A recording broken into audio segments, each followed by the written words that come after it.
Another update to Davinci Resolve has just been released. It's not a major one like 18 or 19 or the 20, but this is still a more serious update. This is 19.1, was just released. And even though there isn't really that many flashy new features that have came out, the level of quality of life that we have now been given in this feature is really, really impressive.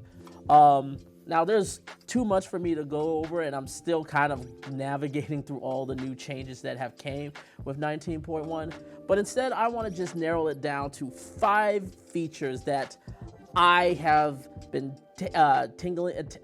basically toying and playing with, around with, and these new quality of life features are makes me really, really excited. I'm super stoked to talk about it, and that's what we're going to be talking about today. So tune in and to find out.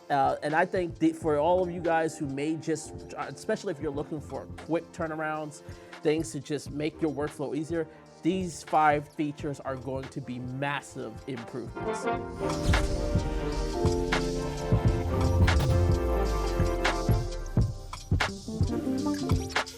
Hello everybody, what's going on? My name is James Jackson. If you're new here, I do tips, tricks, news, and reviews for the film and video making industry. So if this is content that you like, definitely make sure to hit that subscribe button and hit that bell so you can stay up to date on all the content going forth. All right, so let's not waste any more time. Let's sort of go into Blackmagic's new release with 19.1. Again, there's a lot to cover, and if you guys are interested in like a wide range of features that it offers, I think Teams to Films channel has done an amazing overview of a lot of the new features that come with it. Definitely check out theirs. But today I'm going to just focus on 5. So let's dive right into it. So the first thing that I want to sort of go in and talk about is in the media tab.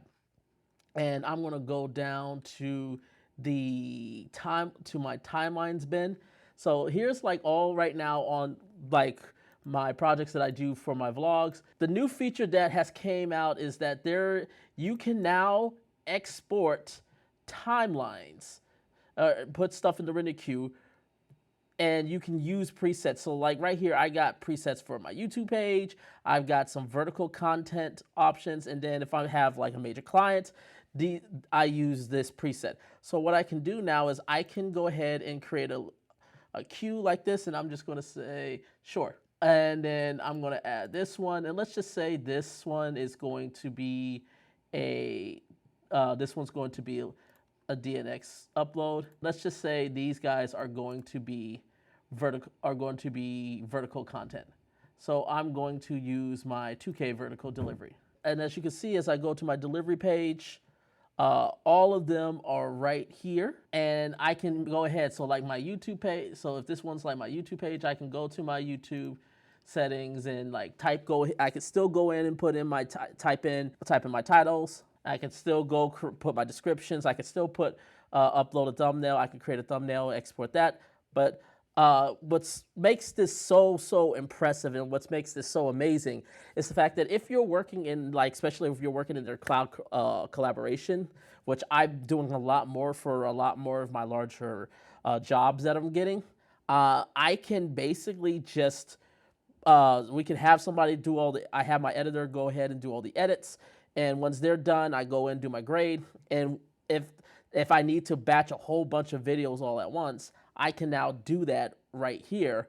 And I can export them, and then I can just go ahead and just put in the little extra details, and then just hit something like this, hit update job, and renders. The next one I want to talk about is a really great feature that I'm so glad it's finally here, and that is the ability to resync files directly from the media page. Now, this part isn't new because you've actually had the ability to, sync bin files automatically for a while. So, but what's the really cool thing here is that you can now do something called automatically resync bin files. So for example here, I have a bin of files that I've got from audio. And for those of you that may not know, audio is a sort of like a sound footage, or not footage, but sound clip, royalty-free archives. I've been trying out audio for about a month now, and I've been really enjoying my time. Not just the full marketing, but I do have a 70% discount with audio right now, where if you were to sign up for their annual one, you can get a 70% discount. I'll leave a link down there in the description below, but it's an amazing thing. They got so many sound effects, so many musics, and they have an AI tool that you can basically look for very popular music that you may like listen to, and it will find something in its library that is very akin to it. The point I'm trying to make is that I have something like this. So I got music and audio files right here, right? So what I can do is, if I pull this up, is I've got a series of musics that I have here. So let's say I want to, let's copy this, and I'm going to, there we go. And now I paste it into this bin. And as you will see, it is actually now in the bin sync. So this is really, really awesome, because now anytime you make any adjustments and make any changes to your bin, or you add new files to it, it will automatically update them right in Resolve. There is a couple things that you should be aware about with this. The first one is that this works for files only. So if you drop a whole other folder into it, it won't automatically update. It will only update with files. The second thing that you should be aware of is that if you were to delete something from your source folder outside the folder that it's relinking its media to, it's not going to delete it inside Resolve. It's going to keep it there, and it's just going to go offline.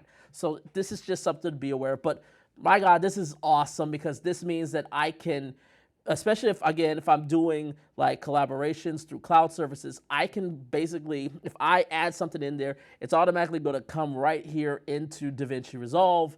And if I add a file there, so especially on a cloud service, that means that proxies will be generated, and then that they can get the proxy files and it can work on that. So it just makes the whole system be very, very seamless. The next feature I want to talk about, it's a very simple quality of life feature, but my gosh, I love this feature.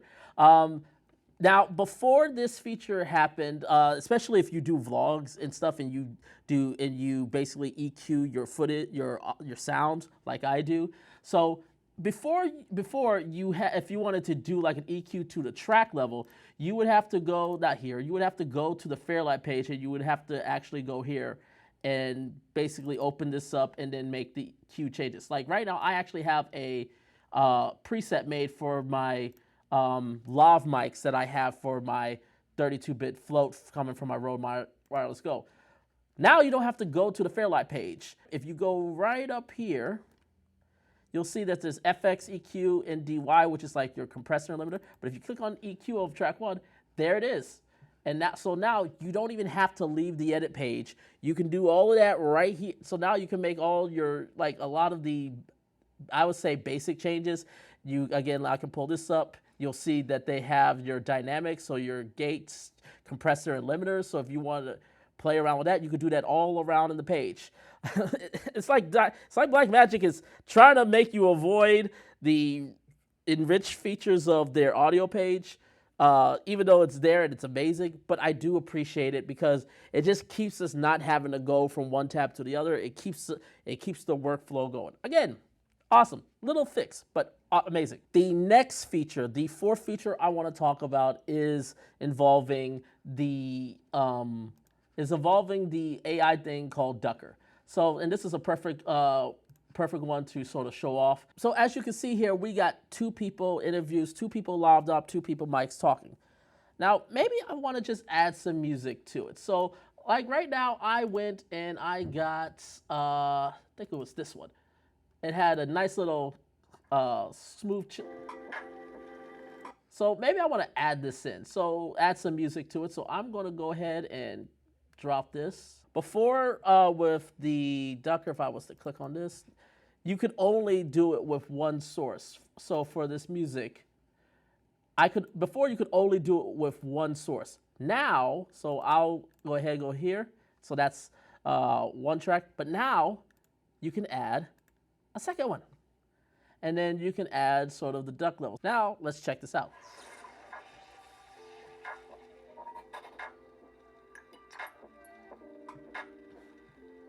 Welcome back, everybody. We're at NAB New York again. I'm back here again with Dave. Today, we're here to talk about the Ursa City 12K. This is the 12K version, right? This is the 12K. And we do now, you guys officially announced the 17K as well. Yes. You guys announced it at And the... Awesome. So now the Ducker tab will now detect multiple video sources. So if you're having like a conference or something and you want to just make sure the dialogue goes down, this is amazing. It just simplifies the work. It's simple quality of life, but it's an awesome update, and I'm super happy it's here. The last little update that I want to talk about is just something that is called audio switching. Now, before this, so this track was my mic, and this one, it was Dave, who I was interviewing for Blackmagic Design. And let's just play this out right now. Which is an interesting camera that I need to have more time to wrap my brain about this. Something seems wrong. Oh no, I accidentally grabbed his audio on my track. Well, now what we could do, because both of these are coming from the same clip, what I could do is go to audio channel, and I could go to change, and I could change the audio track right here. So link 1 was mine, so I just make that change, and now that I need to have more time to wrap my brain about this. But I kind of wanted to talk a little bit more about this guy. This has probably been the camera. And then there, boom, done. So let's say if you have something like a lav or you have a boom on your project and you have both of those, well, now you can just swap between them. So if there's another, so instead of trying to go in and just grab the source and getting that audio and then trying to put it there, you can just swap them right then and there, just one easy, quick change. So there you have it. These are my 5 favorite features from Resolve 19.1. Have you tried 19.1? I would love to hear from you all. Let me know. Leave your comments down below. And as always, make sure to hit that subscribe button. And until next time, take care, everyone.